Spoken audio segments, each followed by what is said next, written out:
This is Plant-Based Briefing, How to Make Vegan Soup, Part 1, by Brigitte Gemme at veganfamilykitchen.com. And I'm Marian Erickson. This is the Curated Content Plant-Based Podcast, where I narrate articles on plant-based and vegan living with permission in about 10 minutes or less every weekday. And today's article is longer than that, so it's a two-parter. I'll read Part 1 today and then tune in tomorrow for the second half.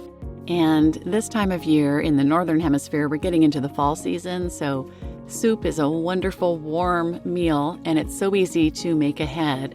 So I thought this would be a great episode to share with you. So now let's get to today's plant-based briefing. How to Make Vegan Soup, Part 1 by Brigitte Gemme at veganfamilykitchen.com. Soup is part of the solution to every problem worth solving in the world. Hunger, of course, but also sickness, loneliness, anxiety, conflict, income inequality, fiber and vitamin deficiencies, and animal agriculture, among others. And the best thing about it is that even the absolute beginners can learn how to make vegan soup and get a decent bowl of plant-based goodness on the table in minutes. In this post, I will teach you how to make vegan soup. At the time of publishing this, a Google search for the phrase vegan soup recipe returns an astonishing 947,000 results, which is ironic because the best soups are those you'll make without a recipe. By best, I do mean tasty, but not only that, nutritious, economical, satisfying, practical, and warm too. There are some basic principles that apply to every type of soup you can possibly want to make, and I will teach you those here, along with how to make vegan soup using your favorite kitchen appliances. But first, why make soup?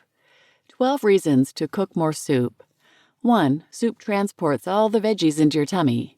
2. It's a great way to use leftover or imperfect produce, raw or cooked. 3. It's perfect to integrate more greens and cruciferous veggies into your diet, as well as healthful spices and herbs. 4. Soup is easy to make, even for absolute vegan cooking beginners. 5. Adding whole grains and legumes to your veggie soup makes a complete meal in a single pot, fewer dishes. 6. You can set it and forget it. See slow cooker and instant pot methods below. 7. All the nutrients stay in the cooking water, and some, like carrots, even release their nutrients better when cooked. 8. Soup is perfect for lunches, easy to reheat in the microwave or carry in a hot thermos. 9. It freezes and thaws without a hitch. 10. You can even dehydrate it and bring it camping, or pack it in your emergency preparedness bin. 11. It makes your home smell good and your heart feel warm. And 12. Soup is easy to share with other hungry souls. 2 soups a week, that's the minimum. Soup 1. Every meal prep session, even the most minimal, should include a soup. It's quick and easy to make a big pot of your favorite and eat it throughout the week as an appetizer or side to other meals or on its own. Make soup every Sunday, refrigerate the fruit of your labor, and you'll never be without anything to eat throughout the week. And soup 2. Even better, add a soup to your weekday dinner plan. Most vegan family meal plans include soup, usually served with a hearty side salad or grilled sandwiches.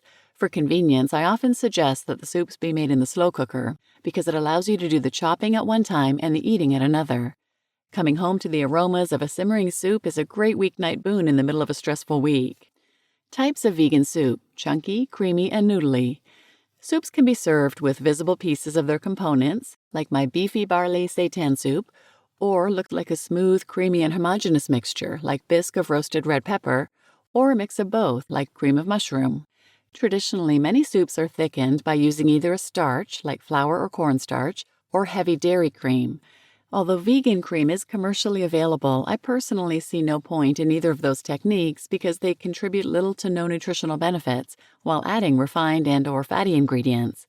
I prefer to simply blend my soup to the desired consistency using a handheld stick blender, or by carefully transferring it into my high-power blender, Vitamix, for extra smooth results. If the soup is too thin, then next time I'll know to add more lentils, vegetables, or grains, or less liquid. If the soup is too thick, it's never too late to add hot vegetable broth. Although I am certainly grateful for China's invention of paper, my favorite Asian cultural importation is by far the noodle soup as a main dish. My mind and tummy were blown when I discovered Vietnamese pho in my teenage years and real Japanese ramen, not the dehydrated stuff in plastic packages, in my 30s. I still don't know why they feel so satisfying, but I think it might have to do with the pleasure of a diversity of mouthfeels thanks to the different components in the soup combined in a single bowl, along with the whole body warmth imparted by the fragrant broth. Basic stovetop vegan soup strategy. 1. Do you really need a fat to start? I think not, but if you're just getting started on a plant-based diet, you might want to use a teaspoon of olive oil or two, as it will enhance all flavors. If going oil-free but worried about sticking, have a little broth at the ready and add a tablespoon of it at a time when things get too dry. 2. Almost every soup benefits from getting a flavor jumpstart with the classic trio of onion, carrot, and celery, aka mirepoix in French and sofrito in Italian. Choose a good red onion for extra phytonutrients, dice it and cook it with a big pinch of salt for at least 5 minutes while you chop the carrots and celery. Then add those and let them cook another 5 to 10 minutes while you get the remaining ingredients ready. 3. Use all part of dark leafy greens by detaching the leaves from the stems and chopping the latter finely, adding them at the same time as the celery. The leaves should go in at the end as they will wilt quickly and retain the most nutrients. 4. Denser vegetables and those cut into bigger chunks will take longer to cook, so add them right after the mirepoix. As the vegetables cook, their water content evaporates and flavors become more concentrated.